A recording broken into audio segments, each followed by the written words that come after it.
Getting started in Canada. Canada में शुरुआत के लिए पैसों की बुनियादी बातें।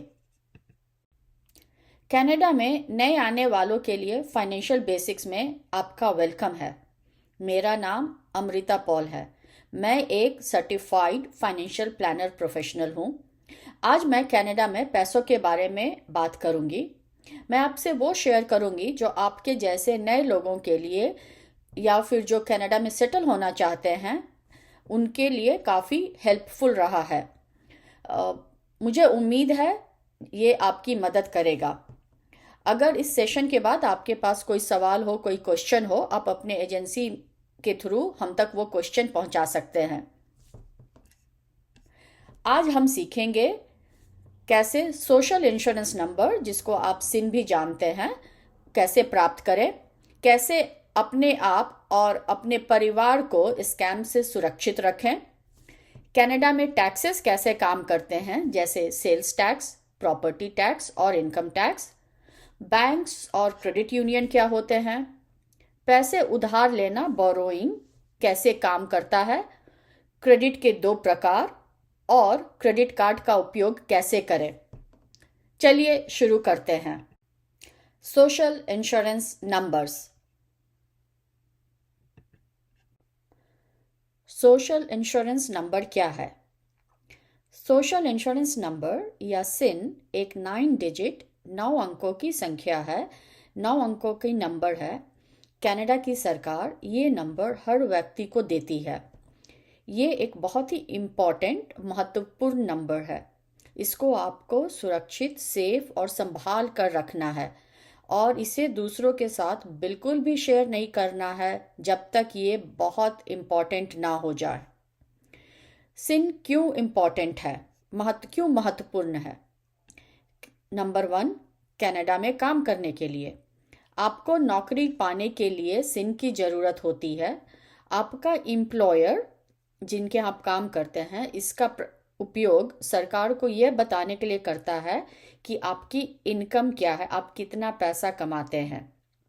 दूसरा, गवर्नमेंट बेनिफिट्स के लिए सरकार आपके सिन का उपयोग ये जानने के लिए करती है कि आप बेनिफिट प्राप्त कर सकते हैं या नहीं, जैसे कि कनाडा चाइल्ड बेनिफिट। अगर आपके बच्चे हैं तो हर महीने कितना सपोर्ट, फाइनेंशियल सपोर्ट आपको मिलेगा। जीएसटी और एचएसटी क्रेडिट, आपने जो टैक्स दिया है उसका कुछ पैसा वापस आपको मिलता है। हेल्थ केयर, हेल्थ स्वास्थ्य के लिए ज़्यादातर जगहों पर हेल्थ सर्विसेज के लिए अप्लाई करने के लिए सिन की ज़रूरत होती है। हर प्रोविंस में, जैसे ओंटारियो, ब्रिटिश कोलंबिया, एल्बर्टा, हर प्रोविंस में हेल्थ सर्विसेज के लिए आपको सिन की ज़रूरत होगी। टैक्सेस भरने के लिए हर साल आपको सरकार को बताना होता है कि आपकी इनकम कितनी, आपने कितना पैसा कमाया, और अगर नहीं कमाया तो भी बताना होता है, क्योंकि इसके बेसिस पे वो डिटरमिन करते हैं, तय करते हैं कि आपको कितनी सपोर्ट मिल सकती है या मिलनी चाहिए। इसे टैक्सेस फाइल करना कहते हैं। आपकी इनकम आपके सिन से जुड़ी होती है, आपकी आइडेंटिटी आपके सिन से जुड़ी होती है। अगर आप टैक्सेस फाइल नहीं करते हैं तो आपको वो बेनिफिट्स या सपोर्ट या क्रेडिट्स नहीं मिल सकते हैं जो आपको मिलने चाहिए। भविष्य, मुस्तकबिल, आने वाले वक्त के लिए बचत करने के लिए सिन या ट्रैक करने में मदद करता है कि आप स्पेशल अकाउंट्स में कितना पैसा बचा सकते हैं। ये वो स्पेशल अकाउंट्स हैं जो आपको अब धीरे धीरे सीखेंगे, उनके कुछ बेनिफिट्स हैं, टैक्स बेनिफिट्स होते हैं।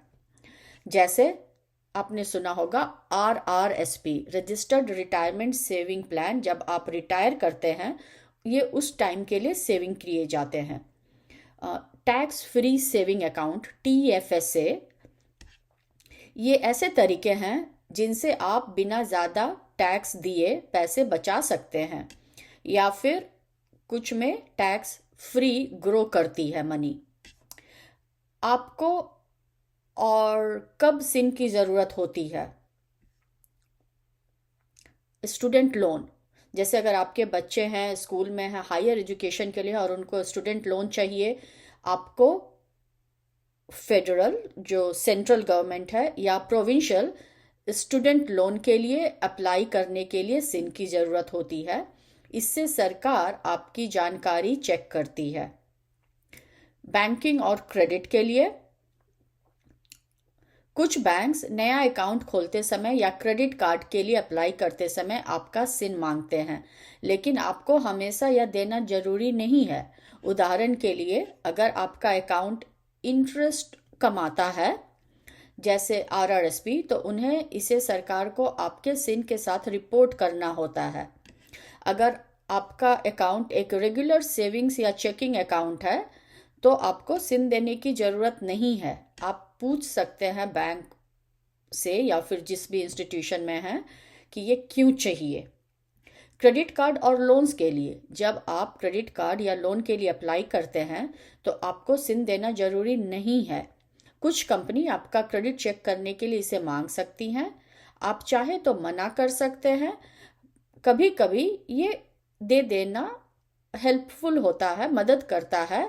जैसे अगर आपका नाम कॉमन है, बहुत सारे लोगों के पास सेम नाम है, या आपकी क्रेडिट हिस्ट्री बहुत ज़्यादा नहीं है, जैसे आप नए आए हैं तो आपकी बहुत क्रेडिट हिस्ट्री नहीं है यहाँ पे एस्टैब्लिश्ड, ये आपकी क्रेडिट फाइल नहीं ढूंढ पा रहे हैं, ऐसी भी सिचुएशन होती है। आप तय कर सकते हैं कि आपको सिन नंबर देना है या नहीं।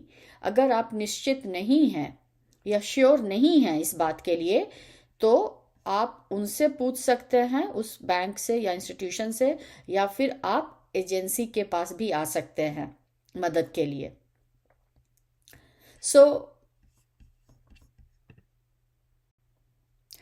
तो अपने सिन सोशल इंश्योरेंस नंबर की सुरक्षा हिफाजत करें।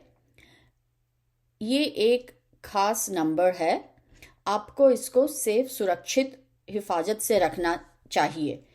इसे केवल कुछ सिचुएशंस में ही दें, जैसे टैक्सेस के लिए। कनाडा रेवेन्यू एजेंसी, आपने सुना होगा CRA, टैक्सेस कलेक्ट करती हैं। जब आप टैक्सेस फाइल करते हैं तो वे आपका सिन का उपयोग करते हैं, इस्तेमाल करते हैं। इससे उन्हें पता चलता है कि आप कौन हैं, आपकी पहचान क्या है। जैसे नौकरी प्राप्त करना, अगर आप नौकरी के लिए अप्लाई करते हैं, शुरू करते हैं, तो आपकी कंपनी आपका सिन मांगेगा। उन्हें आपकी सैलरी और टैक्सेस प्रोसेस करने के लिए इसकी ज़रूरत होती है। ये एक नॉर्मल प्रोसेस है। जैसे अभी बताया, गवर्नमेंट बेनिफिट्स के लिए कुछ गवर्नमेंट फॉर्म्स जैसे चाइल्ड बेनिफिट या पेंशन आपके सिन के लिए पूछते हैं, लेकिन कभी भी अपना सिन फ़ोन पे, टेक्स्ट पे या ईमेल पर ना दें। अगर आप श्योर नहीं हैं तो आप सर्विस कनाडा को कॉल कर सकते हैं या वहां जा सकते हैं। जैसे तीसरी, बैंक्स। कभी कभी बैंक्स आपका सिन मांगते हैं। उदाहरण के लिए, जब आप स्टूडेंट लोन के लिए अप्लाई करते हैं, जब आप ऐसा बैंक अकाउंट खोलते हैं जो इंटरेस्ट कमाता है, वो इसका उपयोग सरकार को यह बताने के लिए करते हैं कि आपने कितना कमाया है। हमेशा सावधान रहें, सतर्क रहें, केयरफुल रहें। अगर आप उस व्यक्ति पे भरोसा नहीं करते हैं जो आपसे सिन मांग रहा है, तो उसे ना दें। पहले क्लैरिफाई करें, सवाल करें और ज़रूरत पड़े तो एजेंसी की मदद लें। आप अपने सिन को सेफ रखें, हिफाजत से रखें, सुरक्षित रखें, संभाल कर रखें। आपका सिन नंबर बहुत महत्वपूर्ण, इम्पॉर्टेंट, अहम है। ये सरकार को बताता है कि आप कौन हैं। आपको इसको संभाल कर हिफाजत के साथ रखना है। अगर कोई बुरा व्यक्ति, जैसे स्कैमर कहते हैं हम, आपका सिन ले लेता है तो वो आपके जैसा बन सकता है, वो आपकी आइडेंटिटी चोरी कर सकता है। इसे आइडेंटिटी थेफ्ट या शख्सियत पहचान चुराना कहते हैं। वो सरकार, बैंक या यहाँ तक कि आपकी नौकरी को धोखा देकर आपका पैसा ले सकते हैं। स्कैमर्स आपके सिन के साथ कई गलत काम कर सकते हैं। वो आपका पैसा ले सकते हैं, आपके क्रेडिट कार्ड से, आपके बैंक से। वो आपका घर आपके बिना जाने बेच सकते हैं आपके नाम से। वो आपके नाम से बैंक से लोन ले सकते हैं और आपको उसे वापस चुकाना पड़ सकता है, भले ही पैसा उन्होंने लिया हो। स्कैम के बाद अपना पैसा वापस पाना बहुत मुश्किल है, इसलिए अपने सिन को सुरक्षित, सेफ, हिफाजत से रखें और इसे तब तक शेयर ना करें जब तक आप बिल्कुल सुनिश्चित और श्योर नहीं हो कि ये सेफ है।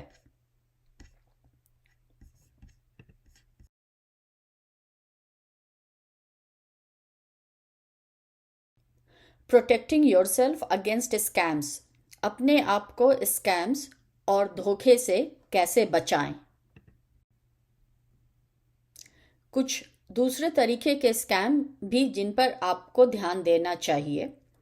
स्कैमर्स केवल आपका सिम चुराने की कोशिश नहीं करते, वे दूसरे तरीके भी अपनाते हैं, खासकर नए आने वालों के साथ। यहाँ कुछ कॉमन स्कैम्स जैसे एग्जाम्पल है। फेक इमिग्रेशन हेल्प, जो स्कैमर्स कहते हैं कि वो आपका वीज़ा जल्दी लगवा सकते हैं, आपको वर्क परमिट दिलवा सकते हैं, लेकिन वे पैसे या गिफ्ट कार्ड मांगते हैं। ये सही नहीं है। असली इमिग्रेशन हेल्प सरकार से आती है। वो फ़ोन पर गिफ्ट कार्ड या आपको ई ट्रांसफ़र के थ्रू पैसे नहीं मांगते हैं। फेक कॉल्स या ईमेल्स, जैसे स्कैमर सरकार या बैंक से होने का नाटक करते हैं। वो कह सकते हैं कि आपके इमिग्रेशन या बैंक अकाउंट में प्रॉब्लम है, समस्या है, फिर वे आपका सिन, पैसा या गिफ्ट कार्ड मांगते हैं।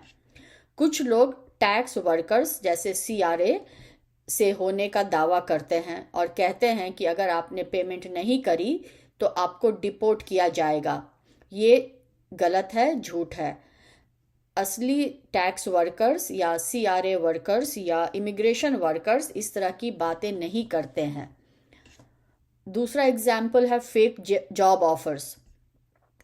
कुछ स्कैमर्स कहते हैं कि उनके पास आपके लिए नौकरी है या फिर वो आपको नौकरी में मदद कर सकते हैं, लेकिन इसके लिए पहले आपको वर्क परमिट लेना होगा, जिसको लेने के लिए वो आपसे पैसे मांगेंगे।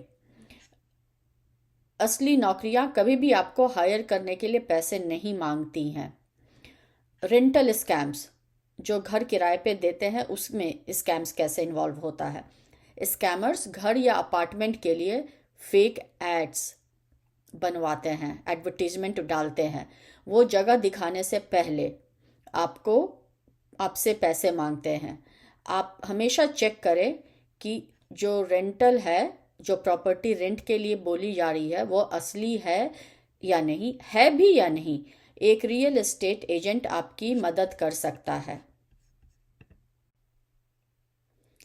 स्कैम से सुरक्षित रहने के कुछ टिप्स, कुछ सलाह, जैसे कुछ चीज़ें हैं जो आप अपनी सुरक्षा के लिए कर सकते हैं। सावधान रहें, एहतियातमंद रहें।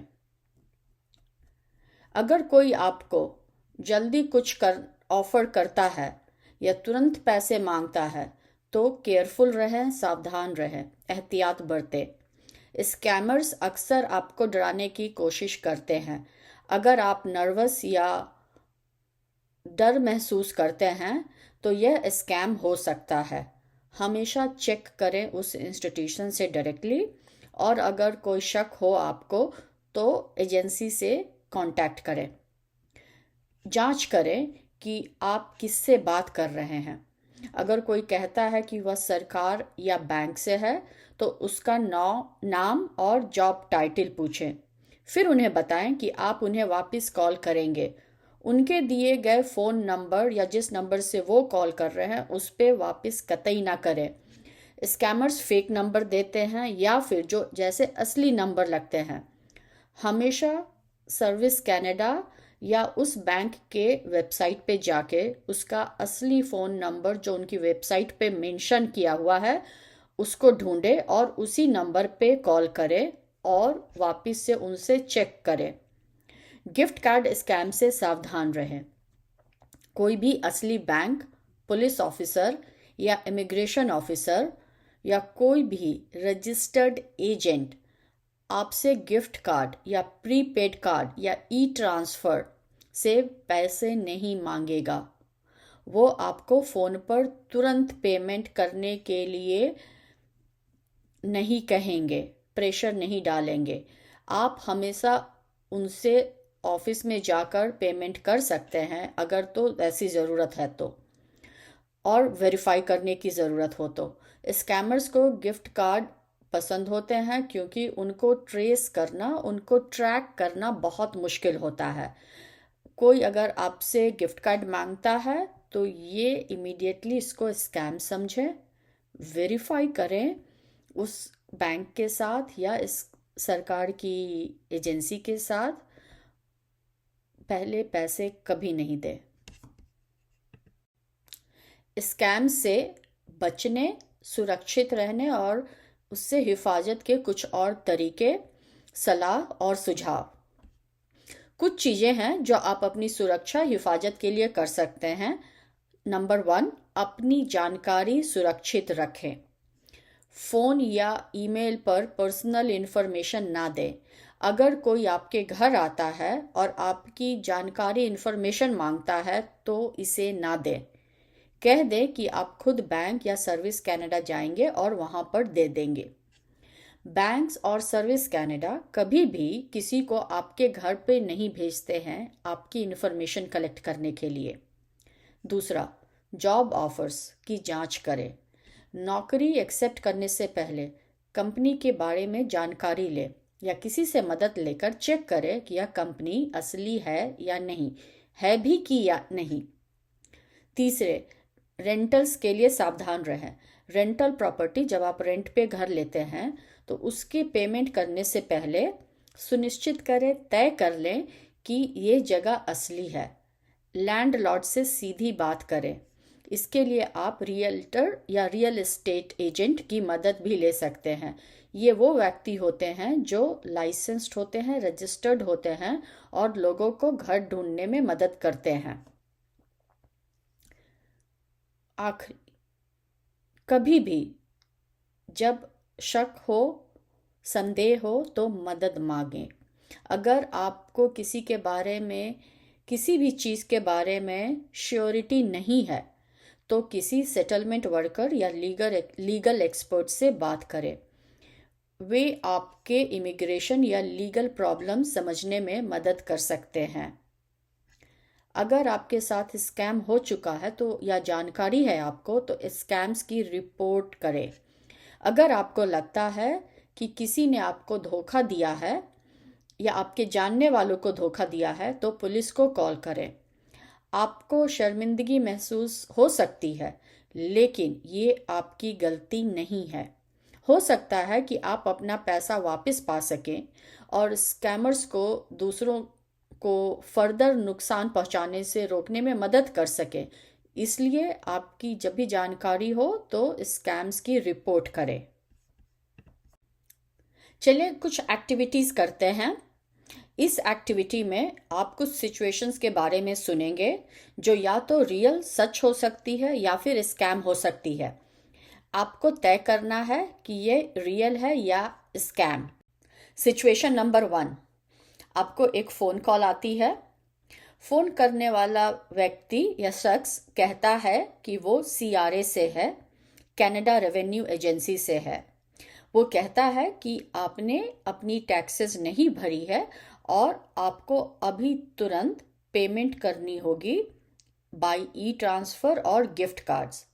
वो आपको कहता है कि अगर आपने अभी तुरंत पेमेंट नहीं करी तो पुलिस आके आपको अरेस्ट कर लेगी। अब आप बताएं कि ये रियल है या स्कैम।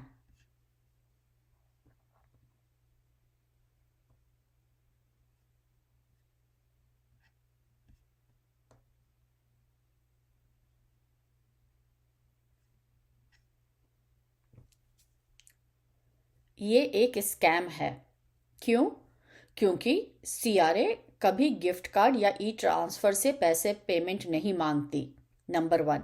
नंबर 2, सीआरए कभी भी आपको ऑनलाइन करके इमरजेंसी के लिए पेमेंट नहीं बोलेगी। वो आपसे बैंक या ऑनलाइन पेमेंट करने के लिए ही कहते हैं। सीआरए कॉल करके ये कभी नहीं कहेगी कि पुलिस आएगी। वो लेटर्स नॉर्मल कनाडा पोस्ट का मेल होगा या फिर आपके ऑनलाइन सीआरए अकाउंट पर मैसेज भेजते हैं। स्कैमर्स आपको डराने की कोशिश करते हैं ताकि आप घबरा जाएं, डर जाएं और जल्दी से पैसा उनको दे दें। अगर ऐसी सिचुएशन आती है तो आप फ़ोन को डिस्कनेक्ट कर दें, काट दें। पैसे कभी भी किसी भी सूरत में ना भेजें। असली सीआरए को कॉल करें या फिर किसी ट्रस्टेड व्यक्ति इंसान से मदद मांगे, सलाह करें।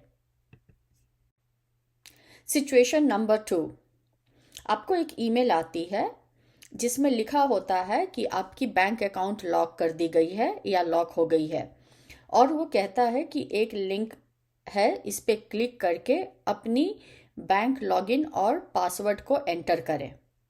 अब आप बताएं ये रियल है या स्कैम।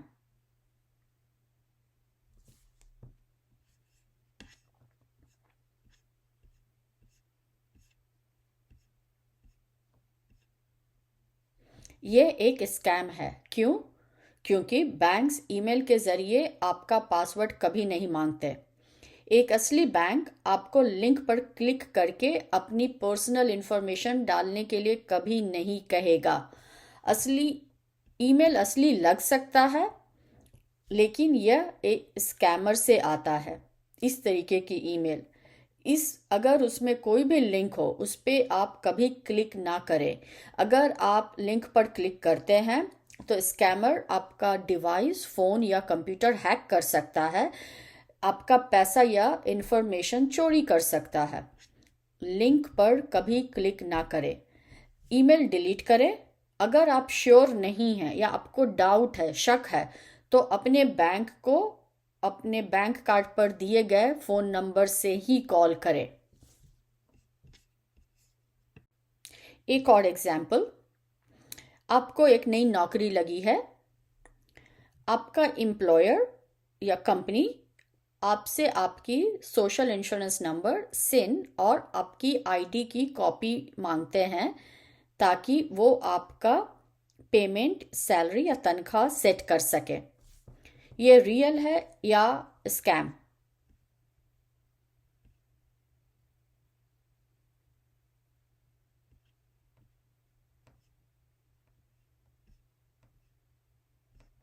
ये रियल है। क्यों? क्योंकि एक असली एम्प्लॉयर या एक्चुअल कंपनी को आपको पेमेंट करने और टैक्सेस के लिए आपका सोशल इंश्योरेंस नंबर चाहिए होता है। उन्हें आपकी आईडी भी देखनी होती है ताकि वो श्योर हो सके कि आप वही व्यक्ति हैं, वही शख्स हैं जिसको उन्होंने जॉब दी है। ये वो जानकारी आपको जॉब मिलने के बाद मांगते हैं, आपको जॉब देने से पहले नहीं। ये सुनिश्चित करें, चेक करें, श्योर हो लें कि जॉब असली है, वो कंपनी असली है। आप कंपनी की वेबसाइट चेक कर सकते हैं या वहाँ काम करने वाले किसी व्यक्ति से बात कर सकते हैं। अगर आप अनश्योर हैं या डाउटफुल हैं तो किसी ट्रस्टेड इंसान से, भरोसेमंद व्यक्ति से पूछें या मदद के लिए सर्विस कनाडा को कॉल करें। एक और एग्जाम्पल, आपको एक टेक्स्ट मैसेज आती है आपके फ़ोन पे। उसमें लिखा होता है कि आपने एक प्राइज जीती है $500 की गिफ्ट कार्ड, और प्राइज को कलेक्ट करने के लिए नीचे दिए हुए लिंक पे क्लिक करने को बोलती है और अपना पर्सनल इंफॉर्मेशन शेयर करने को बोलती है। ये रियल है या स्कैम?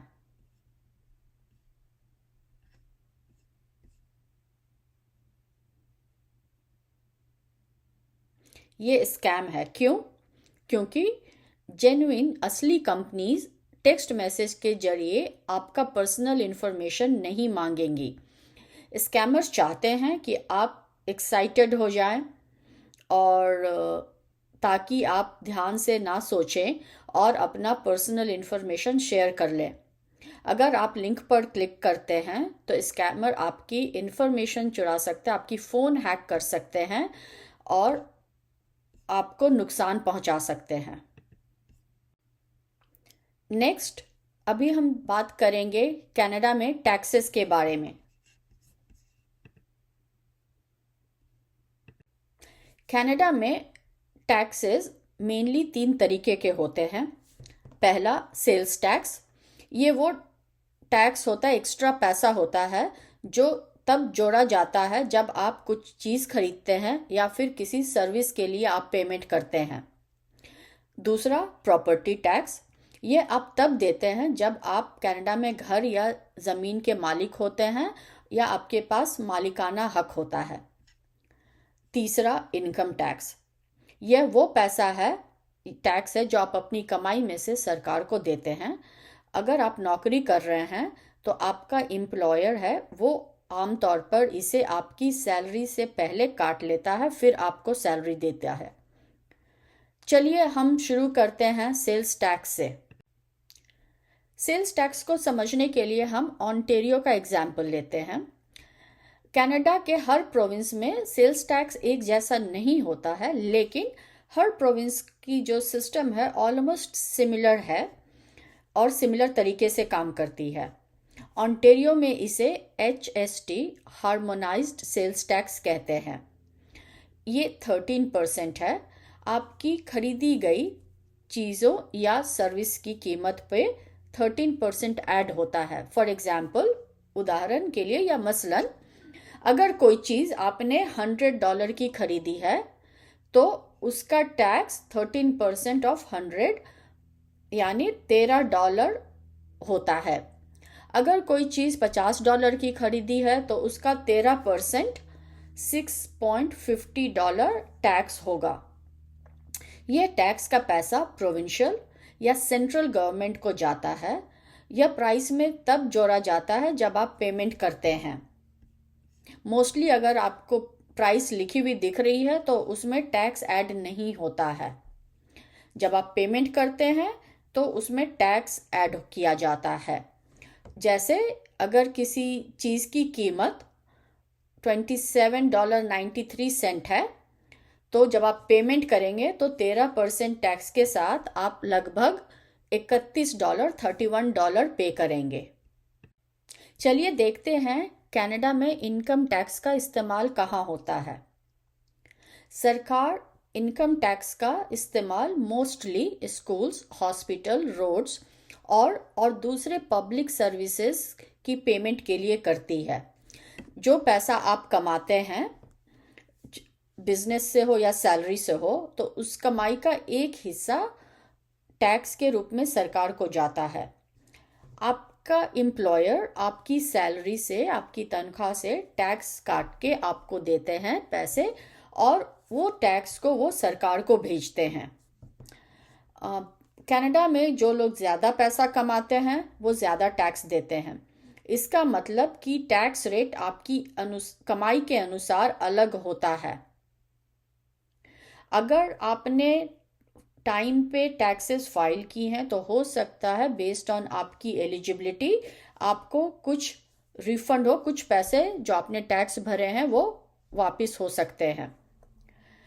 मोस्ट पीपल जो नौकरी पेशा हैं, जो एम्प्लॉयड हैं, उनकी डेडलाइन होती है टैक्स फाइल करने की April 30 हर साल।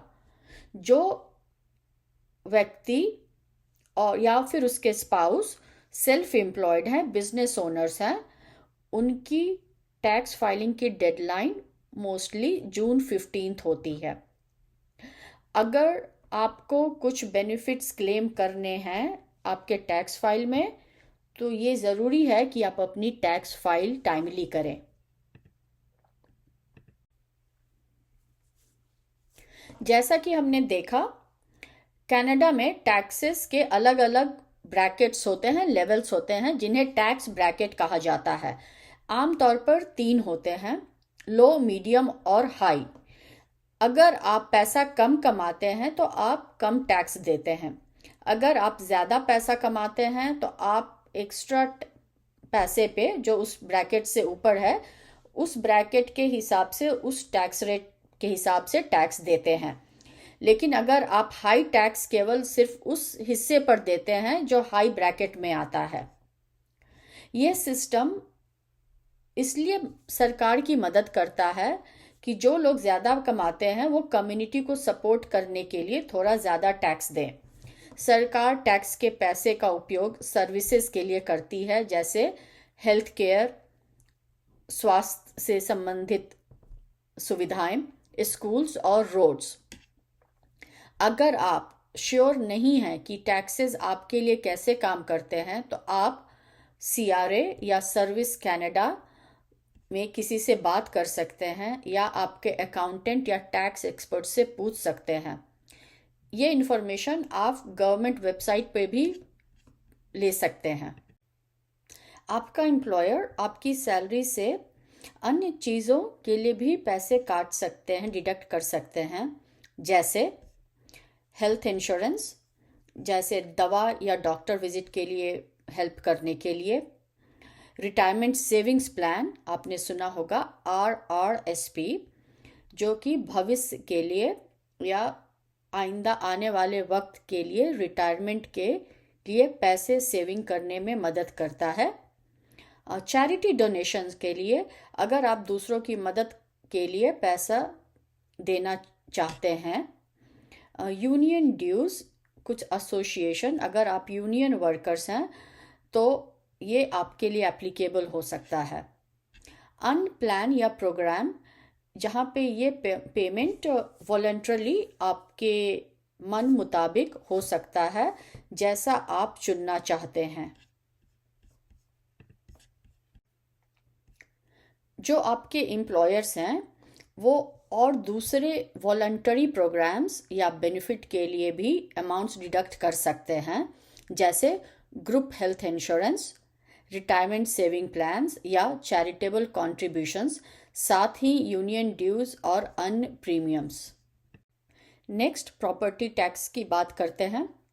प्रॉपर्टी टैक्स एक मैंडेटरी पेमेंट है जो होम ओनर्स या प्रॉपर्टी के मालिक अपनी लोकल गवर्नमेंट को अपनी प्रॉपर्टी, चाहे वो आपका प्रिंसिपल रेसिडेंस हो, मेन घर हो जहाँ आप रहते हैं, या आपकी रेंटल प्रॉपर्टी हो, उसकी वैल्यू के आधार पर देते हैं।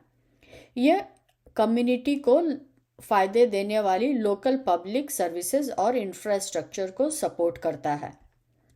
लोकल गवर्नमेंट आपकी प्रॉपर्टी की वैल्यू का असेसमेंट करती हैं और वो एक टैक्स रेट का उपयोग करके कैलकुलेट करते हैं कि आपको कितना टैक्स देना है। टैक्स रेट आमतौर पर प्रॉपर्टी की असेस्ड वैल्यू का एक परसेंटेज होता है, जो हर साल रिव्यू होता है और हो सकता है चेंज भी हो। प्रॉपर्टी टैक्सेस आमतौर पर साल में एक बार पे किए जाते हैं, लेकिन फ्रीक्वेंसी, जो उसको पेमेंट करने की फ्रीक्वेंसी है, वो लोकल रूल्स के अनुसार अलग अलग हो सकती है। कुछ एरियाज में मंथली या क्वार्टरली पेमेंट्स की प्रोविज़न होती है, व्यवस्था होती है, या फिर कुछ साल में 4 बार लेते हैं, लेकिन वो फिक्स्ड क्वार्टरली नहीं होता है। तो टैक्स का पैसा आखिर जाता कहाँ है? टैक्सेस सरकार के सभी कामों के लिए पेमेंट करने में मदद करते हैं। कनाडा में हमारे पास पब्लिक हेल्थ केयर है। इसका मतलब सरकार हमारे अधिकतर डॉक्टर्स विजिट्स, हॉस्पिटल्स और मेडिकल सर्विसेज के लिए भुगतान करती है, पे करती है। हमारे टैक्सेस का एक बड़ा हिस्सा हेल्थ केयर में जाता है। टैक्सेस इन चीज़ों के लिए भी भुगतान करते हैं, जैसे स्कूल्स और एजुकेशन,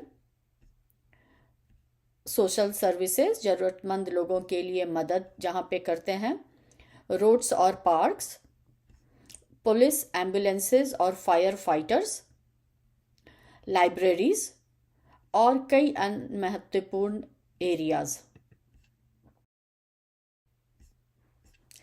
यहाँ पे कुछ और एग्जाम्पल हैं कि टैक्सेस का पैसा कैसे यूज़ होता है। बहुत सारी चीज़ें हैं जो प्रोविंस टू प्रोविंस थोड़ी बहुत डिफ़र करती हैं, बट प्रिंसिपली उनका कॉन्सेप्ट सेम है। और जैसे फॉर एग्जांपल कुछ चीज़ें हैं, कुछ बेनिफिट्स हैं जो सबके लिए हैं, यूनिवर्सली सबको मिलती हैं वो। फॉर एग्जांपल हेल्थ केयर है।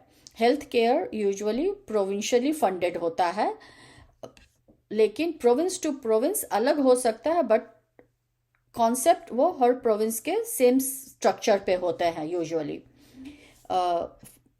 कनाडा चाइल्ड बेनिफिट्स, अगर आप बच्चे हैं जो एक एलिजिबिलिटी को मीट करते हैं तो ये सबको मिलता है। पेरेंटल और गार्डियन बेनिफिट ऑलमोस्ट सबके लिए अवेलेबल है। कुछ ऐसे बेनिफिट्स हैं जिनको आप लेने के लिए आप पहले कंट्रीब्यूशन करते हैं। फॉर एग्जांपल एम्प्लॉयमेंट इंश्योरेंस है, जो अगर आप नौकरी कर रहे हैं या आपने अपनी कमाई का एक हिस्सा आप गवर्नमेंट को देते हैं, और जब आपकी नौकरी चली जाती है या फिर आप बीमार होते हैं तो ये आपको एज अ सिकनेस बेनिफिट मिलता है, गार्जियन बेनिफिट मिलता है। सिमिलरली कनाडा पेंशन प्लान है, जो कि आप जब तक आपने इनकम प्रोड्यूस किया है, जनरेट किया है, तो एक पोर्शन कंट्रीब्यूट करते हैं, और जब आप रिटायर होते हैं तो आपको ये एडेड गवर्नमेंट के हिसाब से मिलता है, मोस्टली बेस्ड ऑन कि आपने कितने साल कनाडा में रहे हैं और कंट्रीब्यूट किया है। तीसरा कैटेगरी नीड बेस्ड ज़रूरत के हिसाब से होता है, जैसे डिसेबिलिटी बेनिफिट होता है, सब्सिडाइज्ड हाउसिंग होता है, लो इनकम वालों के लिए है ये, उसमें एक लिमिट, इनकम लिमिट क्राइटेरिया होता है। सोशल सर्विसेज होते हैं, गारंटेड इनकम सप्लीमेंट्स होते हैं, और ओएस होते हैं। इसके अलावा सरकार बच्चे वालों परिवारों की मदद कुछ बेनिफिट्स के थ्रू भी करती है। इसमें मेन बेनिफिट है कनाडा चाइल्ड बेनिफिट, जो मंथली हर महीने एक फाइनेंशियली सपोर्ट देता है, एक पेमेंट देती है, ताकि बच्चों की परवरिश और पालन पोषण में जो खर्चे होते हैं उसमें कुछ मदद मिल सके। ऑन एन एवरेज इस बेनिफिट को 2 कैटेगरी में डिवाइड किया गया है। एक 6 साल से कम उम्र के बच्चे, उनके लिए आज की डेट में $7,437, तकरीबन $7,437 की पेमेंट सपोर्ट मिलती है। और जो दूसरी ग्रुप है वो 6 साल से लेके 17 साल तक के उम्र के बीच के बच्चे हैं, जिनको तकरीबन $6,275 साल के मिलते हैं पर चाइल्ड पर ईयर। इसके अलावा फ्री पब्लिक एजुकेशन है, जो हाई स्कूल पूरा करने तक दी जाती है। तीसरा, सरकार RESP ग्रांट के थ्रू भी मदद करती है, ताकि हाई स्कूल के बाद की पढ़ाई के लिए सेविंग करने में मदद मिल सके। ओंटारियो में CCB कनाडा चाइल्ड बेनिफिट एक मुख्य तरीका है जिससे सरकार परिवारों की आर्थिक मदद और फाइनेंशियली सपोर्ट करती है। आपको जो हैंडआउट मिले हैं उसमें CCB के लिए अप्लाई करने के स्टेप्स दिए गए हैं। RESP रजिस्टर्ड सेविंग प्लान एक स्पेशल सेविंग प्रोग्राम है जिसमें बच्चों की कॉलेज, यूनिवर्सिटी या ट्रेड स्कूल के लिए पैसा सेव किया जाता है।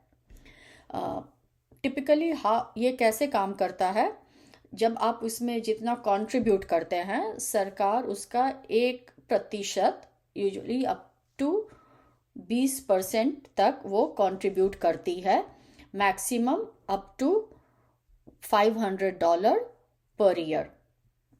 तो एग्जाम्पल के लिए, जैसे अगर आपने उसमें 2500 कंट्रीब्यूट किया तो 2500 का 20% $500 तक सरकार उसको कंट्रीब्यूट करेगी पर चाइल्ड पर ईयर। अगर आपने $1000 कंट्रीब्यूट किया तो उसका 20% जो कि $200 होता है उतना सरकार मैच करेगी। बट अगर आपने $5000 कंट्रीब्यूट किए तो भी सरकार मैक्सिमम $500 तक ही कंट्रीब्यूट करती है, तो मैक्सिमम $500 पर चाइल्ड पर ईयर। यह पैसा समय के साथ टैक्स शेल्टर्ड ग्रोथ करेगा। उसको इन्वेस्ट करना होता है जहाँ पे आपने इन्वेस्टमेंट प्लान सेलेक्ट किया है जिस भी इंस्टीट्यूशन के साथ। उसके बाद जब इसको बच्चे की उम्र 18 ईयर्स या हाई स्कूल और ट्रेड स्कूल में जाने की हो जाएगी, उस वक्त में आप इसको बच्चों की पढ़ाई के लिए निकाल सकते हैं।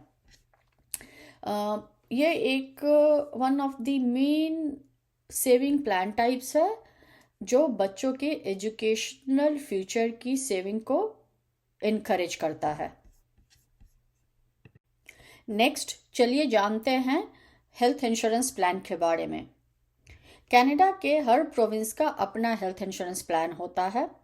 ये बेसिकली प्रोविंशियल फंडेड होता है। कनाडा के हर प्रोविंस के जो हेल्थ इंश्योरेंस प्लान होते हैं वो एक दूसरे से थोड़े बहुत डिफर कर सकते हैं, बट प्रिंसिपली इनका फंडामेंटल कॉन्सेप्ट और स्ट्रक्चर मोर और लेस सेम होता है। ऑन्टेरियो में इसको ओहिप के नाम से जाना जाता है, ऑन्टेरियो हेल्थ इंश्योरेंस प्लान, जो ऑन्टेरियो के रेसिडेंट्स नागरिक के लिए, यहाँ पे रहने वालों के लिए हेल्थ सर्विसेज की एक वाइड रेंज कवर करता है, लेकिन सभी सर्विसेज पूरी तरह कवर नहीं होते हैं। ओहिप का पर्पस, उद्देश्य एसेंशियल मेडिकल सर्विस को कवर करना है, ज़रूरियात के मेडिकल सर्विसेज को कवर करना है, ताकि जो यहाँ के निवासी हैं, रेसिडेंट हैं, उनको ज़रूरी केयर मिल सके। नीचे एक सामान्य ओवरव्यू है, जनरल ओवरव्यू है कि ओहिप क्या कवर करता है और क्या कवर नहीं करता है। चलिए देखते हैं। फॉर एग्जाम्पल, कवर सर्विसेज के अंदर डॉक्टर विजिट्स, वो चाहे आपके फैमिली डॉक्टर्स हों या फिर कुछ स्पेशलिस्ट डॉक्टर के पास विजिट हो जो आपके फैमिली डॉक्टर आपको रेफर करते हैं। Hospital services, surgeries, emergency room visits and diagnostic tests. Laboratory services, diagnostic test और लेबोरेटरी सर्विसेज जो डॉक्टर द्वारा ऑर्डर किए जाते हैं। Maternity care, prenatal and postnatal care, जिसमें ऑब्स्टेट्रिशियन, गायनाकोलॉजिस्ट, मिडवाइफ्स और डिलीवरी सर्विसेज शामिल हैं। कुछ वैक्सीन्स जो पब्लिक हेल्थ प्रोग्राम के माध्यम से दिए जाते हैं वो भी इसमें कवर्ड होते हैं। कुछ मेंटल हेल्थ सर्विसेज जो साइकियाट्रिस्ट और अन्य प्रोफेशनल्स द्वारा दी जाती है। ओहिप में 20 साल से कम और 65 साल से ज़्यादा उम्र के लोगों के लिए साल में एक मेजर आई एग्जाम कवर होता है। नाउ देखते हैं कि कौन से सर्विसेज कवर्ड नहीं होते हैं ओहिप के थ्रू। प्रिस्क्रिप्शन ड्रग, डॉक्टर द्वारा प्रिस्क्राइब्ड दवाएं आमतौर पर ओहिप के अंडर कवर नहीं होती हैं। जो ओंटेरियो के रेसिडेंट हैं उनके पास दूसरे प्रोग्राम हैं, जैसे ओंटेरियो ड्रग बेनिफिट, जो कि फाइनेंशियल इकोनॉमिकल बेस्ड प्रोग्राम है। वो उसके थ्रू प्रिस्क्रिप्शन ड्रग कवरेज मिल सकती है। Dental care program, routine dental care जैसे क्लीनिंग और फिलिंग ओहिप के अंडर कवर नहीं होती है, लेकिन कुछ स्पेसिफिक ग्रुप्स जैसे बच्चे, लो इनकम फैमिलीज के लिए कुछ डेंटल सर्विसेज दूसरे प्रोग्राम द्वारा कवर की जाती है। आँखों की चेकअप और आँखों की इलाज के लिए 20 साल से 64 साल के बीच के लोगों के लिए रूटीन आई एग्जाम कवर नहीं होते हैं, एक्सेप्ट कुछ मेडिकल कंडीशन के जहाँ पे वो डॉक्टर रेफर्ड और डॉक्टर रिक्वायर्ड ऑर्डर होता है। Next, settlement services for new commerce, जो नए लोग आए हैं यहाँ पे उनके लिए। सेटलमेंट एजेंसीज उन लोगों की मदद के लिए होती है जो अभी अभी कनाडा में नए आए हैं, ताकि वो कंफर्टेबल और सपोर्टेड महसूस कर सके। वो आपको महत्वपूर्ण इम्पॉर्टेंट चीज़ों के बारे में जानकारी देते हैं, जैसे रहने की जगह कैसे ढूंढे, नौकरी कैसे अप्लाई करें और लोकल कम्युनिटी कैसे काम करती है। वो आपकी मदद के लिए यहाँ हैं और ये सिर्फ कुछ उदाहरण हैं उन चीज़ों की जो वो कर सकते हैं, जैसे सिन नंबर, सोशल इंश्योरेंस नंबर कैसे अप्लाई करें, नौकरी कैसे ढूंढे, लैंग्वेज की अगर आपको सपोर्ट चाहिए, इंग्लिश लैंग्वेज की असेसमेंट के लिए और उसको सीखने के लिए, both English and French as second language. अगर तो आपको सीखना है तो उसकी क्लासेस के रजिस्ट्रेशन के लिए, रहने की जगह के लिए, बच्चे की स्कूल के लिए और लोकल अदर कम्युनिटी सर्विसेज के लिए। ऑल्सो जो रिफ्यूजीज हैं जिनको असाइलम चाहिए होता है, उनके लिए भी government assisted privately sponsored plan है, प्रोग्राम है, उसकी इंफॉर्मेशन आपको मिल सकती है वहाँ से।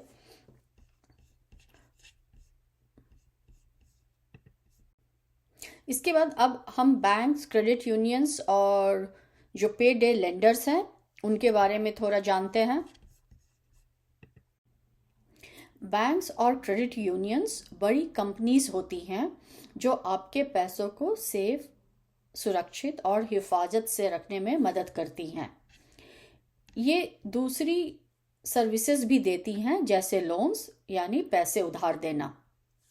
सरकार इन कंपनियों की टाइम टू टाइम जांच करती है ताकि यह सुनिश्चित हो सके, सिक्योर हो सके कि ये कंपनियां सुरक्षित हैं और फेयर हैं। अगर आपको अपने बैंक के साथ कोई प्रॉब्लम होती है तो आप उसके लिए भी हेल्प के लिए रिक्वेस्ट कर सकते हैं। बैंक या क्रेडिट यूनियन में आप मेनली 2 किस्म के अकाउंट खोल सकते हैं। सेविंग्स अकाउंट, अपने पैसों को बचाने के लिए, सेविंग्स के लिए। दूसरा चेकिंग अकाउंट, जो कि रोज़मर्रा के खर्चों के लिए उपयोग करने के लिए होते हैं।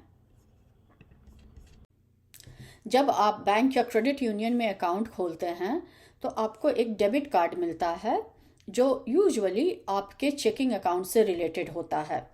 आप इस कार्ड का यूज़ करते हैं चीज़ों को खरीदने के लिए, पेमेंट करने के लिए, पैसे निकालने के लिए या डिपॉजिट करने के लिए, या फिर बैंक में किसी से अपने अकाउंट से रिलेटेड बात करने के लिए, इंफॉर्मेशन लेने के लिए।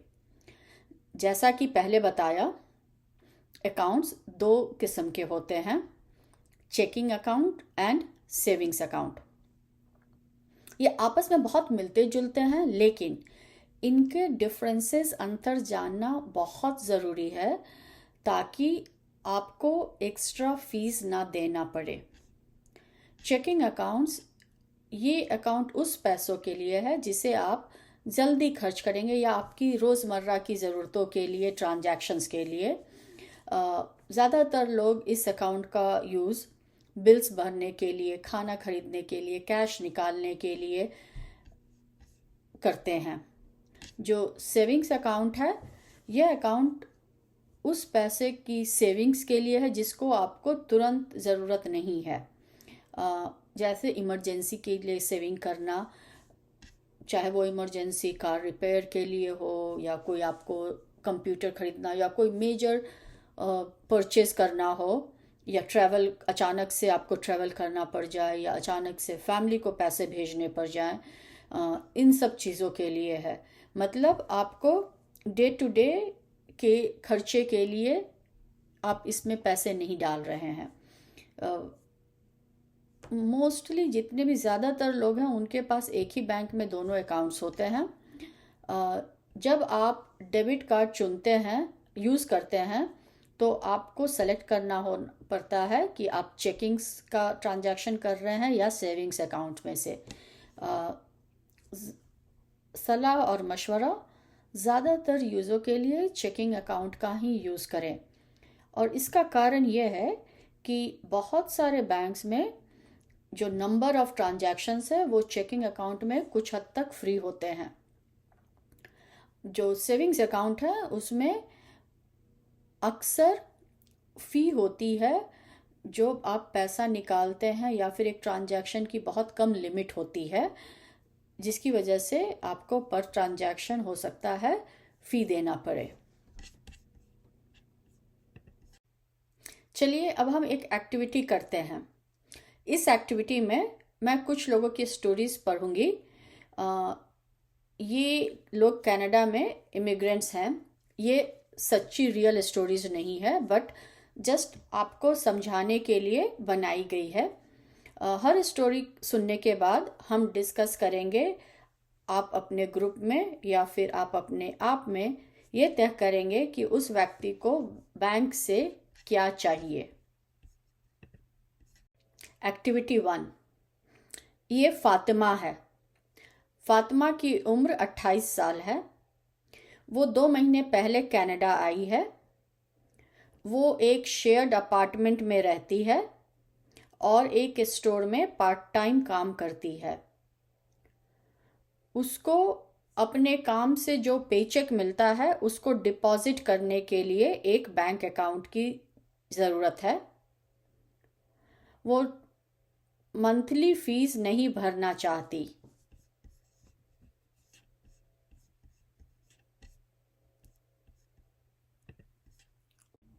फातिमा बैंक जाती है। बैंक का टेलर उसे ये ऑप्शंस देता है। नंबर 1, स्टूडेंट अकाउंट जिसमें मंथली फ़ी है। बेसिक चेकिंग अकाउंट जिसमें कोई मंथली फ़ी नहीं है और कुछ ट्रांजैक्शंस फ्री हैं। तीसरा, बिजनेस अकाउंट जो बिजनेस ओनर्स के लिए है। और चौथा, सेविंग्स अकाउंट जिसमें हाई इंटरेस्ट रेट है। आप क्या सोचते हैं कि उसे क्या लेना चाहिए?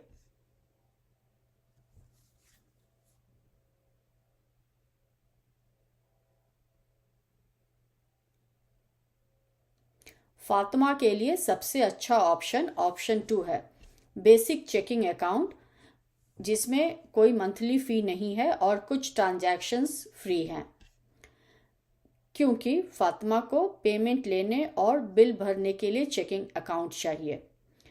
दूसरे, वो मंथली फ़ी नहीं देना चाहती, इसलिए ऑप्शन 2 उसके लिए मुनासिब है, अच्छा है, क्योंकि ये उसकी दोनों ज़रूरतों को पूरा कर रहा है।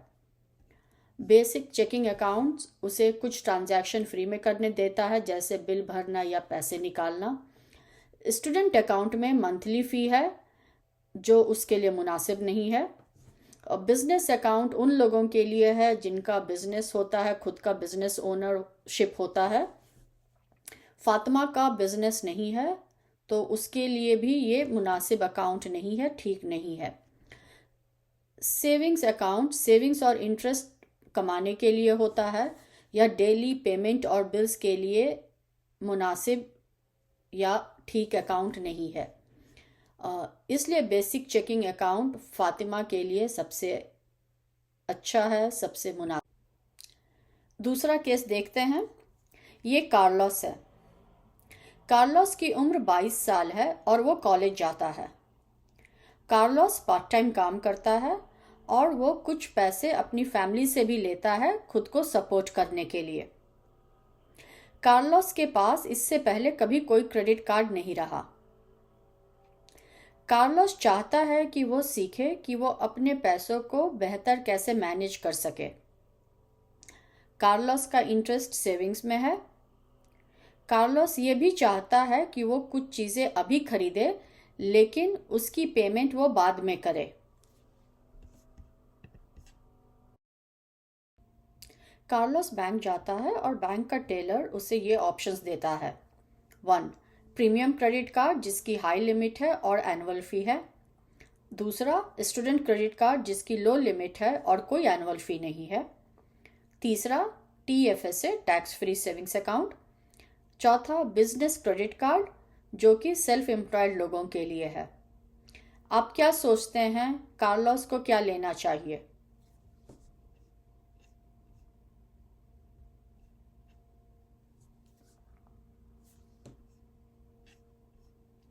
सबसे अच्छा ऑप्शन है स्टूडेंट क्रेडिट कार्ड जिसमें लो लिमिट है और कोई एनुअल फ़ी नहीं है। इसका कारण ये है कि कार्लोस एक स्टूडेंट है और उसके पास पहले कभी कोई क्रेडिट कार्ड नहीं था। स्टूडेंट क्रेडिट कार्ड अच्छा ऑप्शन है यहाँ, क्योंकि इसमें एक तो लो लिमिट है, इससे कार्लोस कम पैसा खर्च करेगा और उसे वापस चुकाना सीख पाएगा। दूसरे, नो एनुअल फ़ी का मतलब है कि कार्लोस को हर साल एक्स्ट्रा पैसे नहीं देने पड़ेंगे। तीसरे, कार्लोस अभी चीज़ें खरीदना चाहता है और बाद में पेमेंट करना चाहता है, इसलिए क्रेडिट कार्ड इसमें उसकी मदद कर सकता है। प्रीमियम क्रेडिट कार्ड में हाई लिमिट और एनुअल फ़ी होती है। ये उन लोगों के लिए बेहतर है जिनके पास से लंबे समय से क्रेडिट कार्ड है और जो अपने पैसों को बेहतर मैनेज करना जानते हैं। प्रीमियम क्रेडिट कार्ड होने के कारण हो सकता है कार्लोस ज़्यादा खर्च कर दे और हो सकता है उसे एक्स्ट्रा फी देना पड़े। TFSA सेविंग के लिए अच्छा है, लेकिन कार्लोस अभी खरीदना और बाद में पेमेंट करना चाहता है, इसलिए क्रेडिट कार्ड बेहतर है। Business credit card self employed लोगों के लिए है। कार्लोस स्टूडेंट है, उसके लिए ये सही ऑप्शन नहीं है। बैंक्स के अलावा भी कुछ और कंपनीज हैं जो मनी सर्विसेज देती हैं, लेकिन सावधान रहें। सभी कंपनियां एक जैसी नहीं होती और सभी सुरक्षित नहीं होती, सेफ नहीं होती। कुछ लोग और कंपनीज न्यू कमर्स और अन्य ज़रूरतमंद लोगों का फ़ायदा उठाने की कोशिश करते हैं। सबसे सेफ, सुरक्षित, भरोसेमंद है कि आप एक मेजर कनेडियन बैंक या क्रेडिट यूनियन का ही यूज़ करें। अगर आप फाइनेंशियल एडवाइज़र जो पैसों के बारे में सलाह देते हैं से मदद लेना चाहते हैं, तो पहले उनकी क्रीडेंशियल्स चेक करें। इसका मतलब है कि आप तय करें, सुनिश्चित करें कि वह व्यक्ति या इंसान वो ट्रेंड है और रजिस्टर्ड है, लाइसेंस्ड है और ये काम करने की परमिशन, अनुमति रखता है। एक प्रकार की कंपनी जिससे सावधान रहना चाहिए उसे पे डे लेंडर या प्रीडेटरी लेंडर कहा जाता है। वो बैंक जैसे दिख सकते हैं, लेकिन वो बहुत हाई फीस लेते हैं, वो बैंक नहीं होते हैं। वो आपकी पूरी कॉस्ट शुरू में नहीं बताते हैं और अगर आप समय पर पेमेंट नहीं करते तो आप सीरियस फाइनेंशियल प्रॉब्लम में पड़ सकते हैं। चलिए अभी देखते हैं कि हमें क्यों पे डे लेंडर्स को अवॉइड करना चाहिए। मान लीजिए आपकी कार खराब हो जाती है और उसे ठीक करने का कॉस्ट $300 होता है, लेकिन आपके पास अभी $300 नहीं है। बिना कार के आप काम पे नहीं जा सकते और पैसे नहीं कमा सकते, इसलिए आप ये $300 लोन लेने का फैसला करते हैं। 2 हफ्ते बाद जब आपकी सैलरी, आपकी इनकम आ जाती है, आप लोन चुकाने जाते हैं। आपको $300 के साथ उसके ऊपर इंटरेस्ट भी देना होगा। इंटरेस्ट वह एक्स्ट्रा फी है जो पैसे उधार लेने पे लगती है। अगर आपने बैंक से लोन लिया होता तो आप 300 प्लस $5.81 इंटरेस्ट देते, जो कि काफ़ी रीजनेबल है। अगर आपने क्रेडिट कार्ड से पैसा निकाला होता तो आपका इंटरेस्ट रेट एडवांस कैश फी रिलेटिवली थोड़ा ज़्यादा होता है नॉर्मल लोन से, तो आप $7.82 इंटरेस्ट देते। मगर आपने पे डे लेंडर से उधार लिया होता तो आपका इंटरेस्ट तकरीबन $63 होता उस $300 के ऊपर। पे डे लेंडर्स ऐसी कंपनीज हैं जो बहुत हाई इंटरेस्ट चार्ज करती हैं। उनके पास अक्सर बहुत चमकीले साइंस होते हैं जो कहते हैं कि आप फ्री मनी पा सकते हैं, लेकिन वो बैंक या क्रेडिट यूनियन नहीं है, इसलिए सावधान रहें। अब क्रेडिट के बारे में थोड़ा जानते हैं। क्रेडिट शब्द, लफ्ज़ के 2 मतलब हो सकते हैं। क्रेडिट स्कोर, यह एक नंबर है जो दिखाता है कि आप पैसे के साथ कितने अच्छे हैं। यह तय करने में मदद करता है कि आप कितना पैसा उधार ले सकते हैं या इंस्टीट्यूशंस आपको कितना पैसा उधार दे सकते हैं। क्रेडिट का मतलब वह पैसा भी हो सकता है जो आप उधार लेते हैं। आपका क्रेडिट स्कोर एक ग्रेड की तरह है जो दिखाता है कि आप उधार लिए गए पैसों को वापस चुकाने में कितने अच्छे हैं। यह आपकी पेमेंट हिस्ट्री, आप कितना ओ करते हैं और दूसरी चीज़ों को देखता है। आपका स्कोर 300 से 900 के बीच होता है। बड़ा नंबर मतलब आप क्रेडिट को अच्छे से हैंडल करते हैं। जो लेंडर्स हैं, उधार देने वाली इंस्टीट्यूशंस हैं, इस स्कोर का इस्तेमाल यह तय करने के लिए करते हैं कि वे आपको पैसा देंगे या नहीं। आपके क्रेडिट स्कोर को बढ़ाने के कुछ तरीके भी हैं। पहला, क्रेडिट कार्ड रखें अगर आप ले सकते हैं तो। इसके लिए आपकी उम्र एडल्ट होनी चाहिए, 18 ईयर्स एंड अप, अगर आप क्रेडिट कार्ड ले सकते हैं। बिगिनर के लिए या स्मॉल लिमिट वाली कार्ड लें। आप थोड़ा पैसा उधार लेते हैं और उसे वापस चुकाने का वादा करते हैं,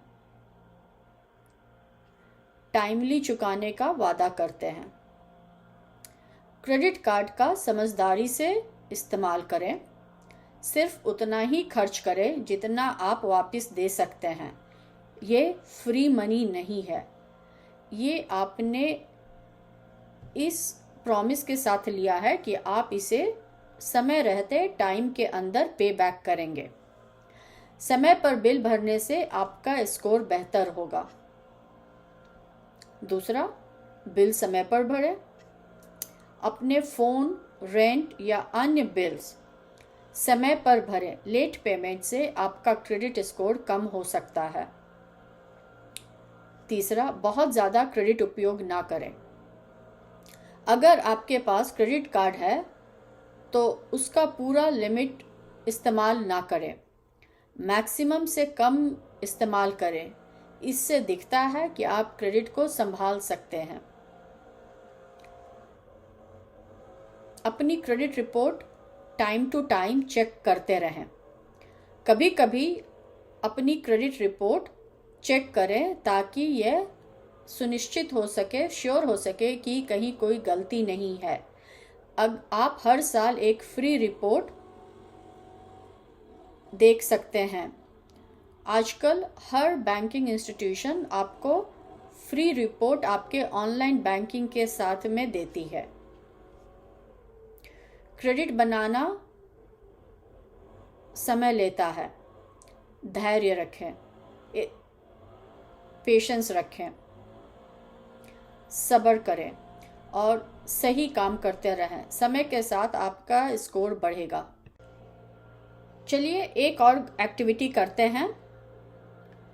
इस एक्टिविटी में आप 4 सिचुएशंस देखेंगे और आपको बताना होगा क्या इससे क्रेडिट स्कोर बढ़ेगा, घटेगा या वही रहेगा। अली अपनी क्रेडिट स्कोर इक्विफैक्स वेबसाइट पे जाके चेक करता है। क्या इससे उसकी क्रेडिट स्कोर बढ़ेगी, घटेगी या फिर सेम रहेगी।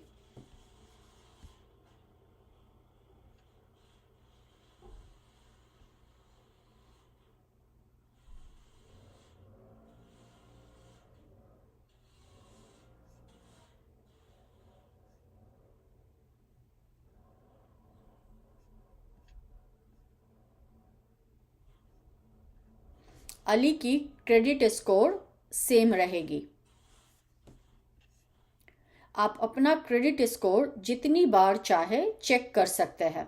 इससे आपके क्रेडिट स्कोर पर कोई असर नहीं पड़ता। हालांकि कभी कभी आपको अपना क्रेडिट स्कोर चेक करने के लिए पेमेंट करनी पड़ सकती है, जैसे इक्विफैक्स वेबसाइट पे या इसी तरह के सिमिलर वेबसाइट्स पे। मरिया ने एक नए क्रेडिट कार्ड अप्लाई करने का तय किया क्योंकि इस नए क्रेडिट कार्ड का रेट उसके पास जो पहले से क्रेडिट कार्ड है उससे बेहतर है। इससे क्या मरिया का क्रेडिट स्कोर बढ़ेगा, घटेगा या सेम रहेगा?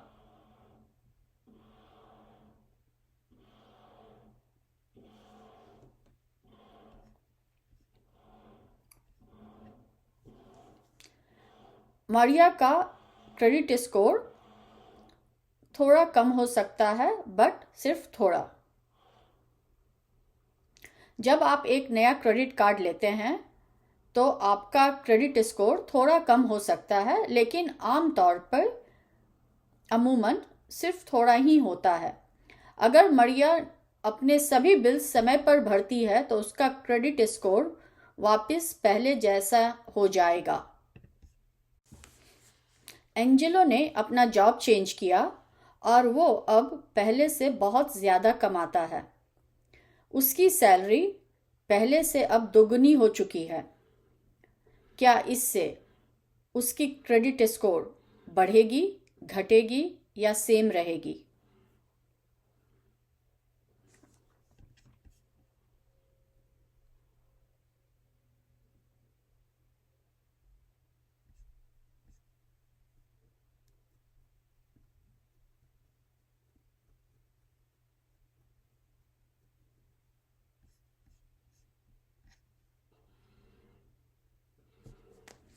इसकी क्रेडिट स्कोर सेम रहेगी। ये थोड़ा सरप्राइजिंग है। आप कितना पैसा कमाते हैं इससे आपकी क्रेडिट स्कोर कोई फर्क नहीं पड़ता। जो चीज़ें आपके क्रेडिट स्कोर को इम्पैक्ट करती हैं वो है आपका उधार कितना है और आपके पास कितने प्रकार के उधार हैं, कितने किस्म के उधार हैं। क्या आप अपने बिल समय पर भरते हैं? अगर आप अपने बिल समय पे नहीं पे करते तो आपका क्रेडिट स्कोर कम होगा, चाहे आपके पास कितना ही पैसा क्यों ना हो। एंजेलो के केस को आगे बढ़ाते हुए, अब चूंकि एंजेलो पहले से ज़्यादा पैसे कमाता है, उसने फैसला लिया कि वो अपनी कार लोन की बाकी की पूरी रकम को एक किस्त में पे आउट कर देगा। क्या इससे उसकी क्रेडिट स्कोर बढ़ेगी, घटेगी या सेम रहेगी?